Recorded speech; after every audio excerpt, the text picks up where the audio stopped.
just turned around and she gone now. Should've never stayed away for long, for long. Best time she's ever had. Best time she's ever had. Best time she's ever had. The best time all the time. The best time she's ever had. The best time she's ever had. The best time she's ever had.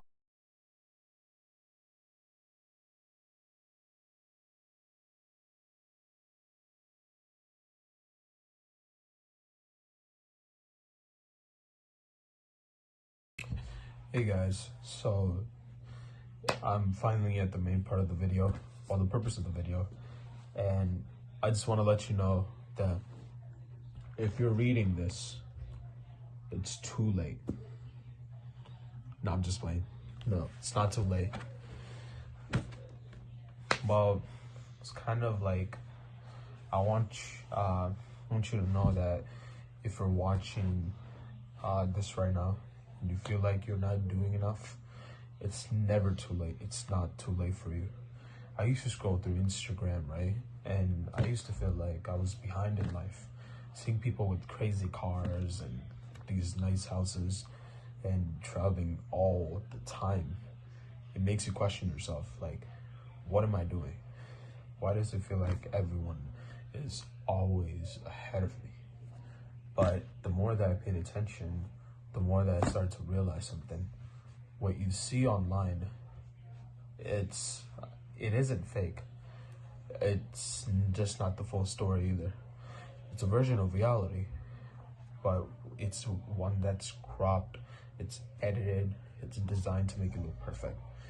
And once you start to look deeper and try to begin to understand it better, it makes a lot more sense. When you see all these luxury cars, right?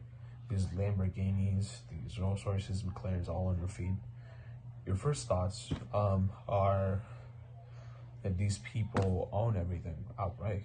Like, they're fully made and they're living no pressure behind the scenes. But that's not how it works.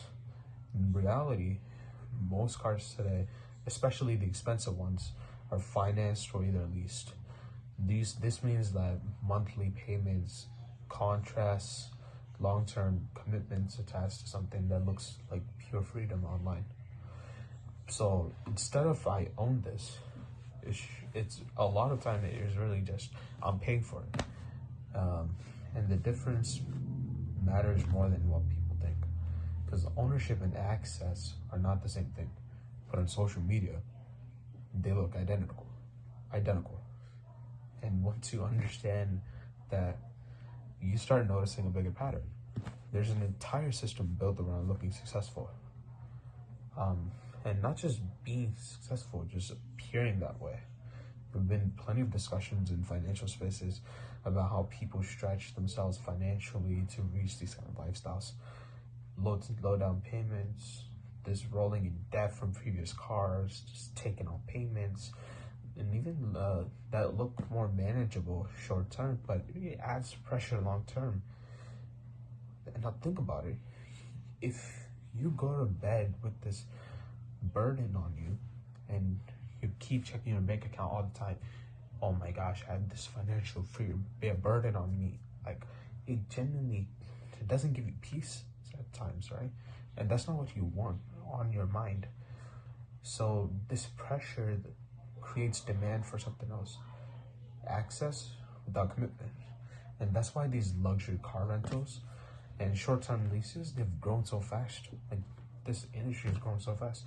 The market for them is already worth tens of billions of dollars, and it's expected to grow like rapidly over the next few years. And according to a few sources that I've even researched, it's currently sitting at $26 billion, and a decade from now, the projected growth is about 47 billion. That's a lot of money.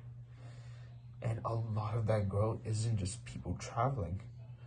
It's people creating content, renting these cars, environments, these experiences, not to live in it for long term, but to capture the moment. And when you get all that posted online, it creates this environment where it feels like everyone is living at a level that doesn't match reality. And I'm not saying this as someone judging it. I look at all of this and genuinely feel like I wasn't doing enough. Like me, I felt like I was behind and late, like I missed something. And I know a lot of people my age, they feel the same way. And even if they don't say it, sometimes I know.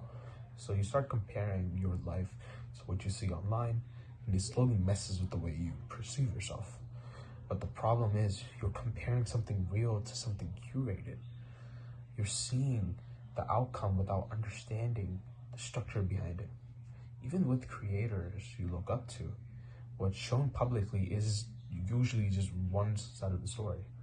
There's always more going on behind the scenes, whether that's financial setups, business decisions, or trade-offs that aren't visible.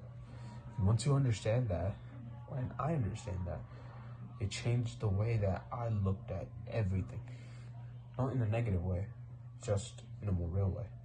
Because the truth is, success always has a cost. But no one shows you that part, right?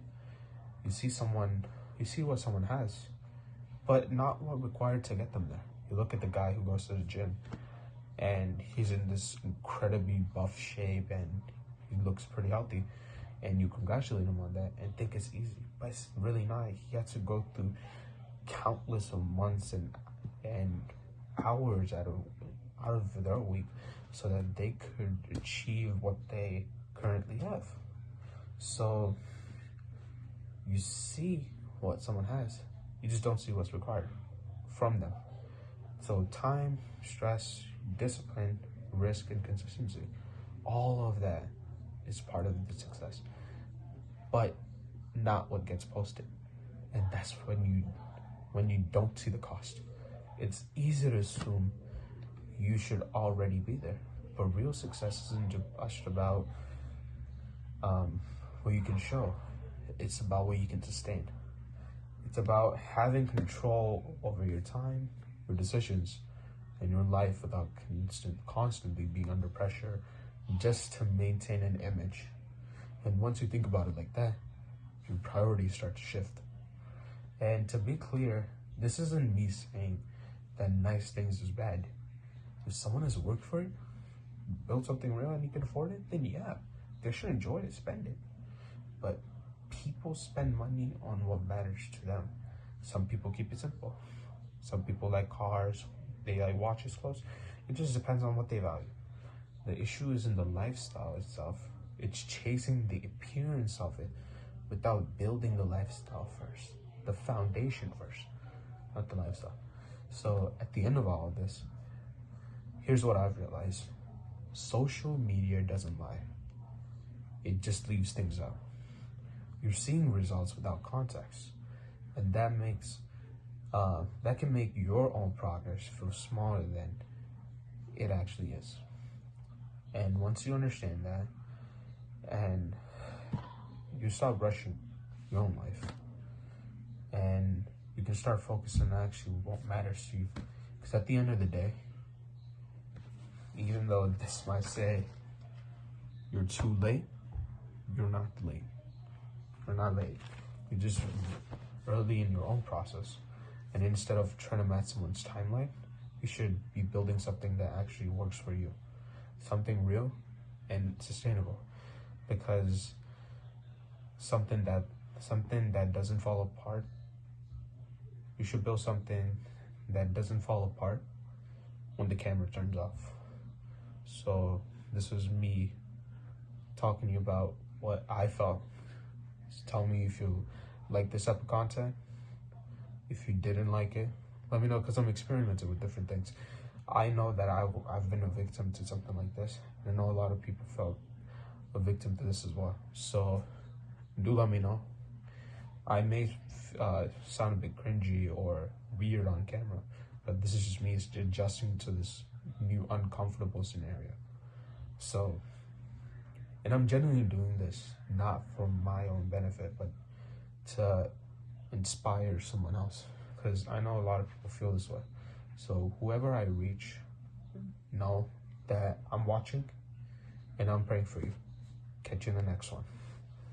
Subscribe if you want me to do the fruit punch, or like and comment if you want me to pick the kiwi strawberry.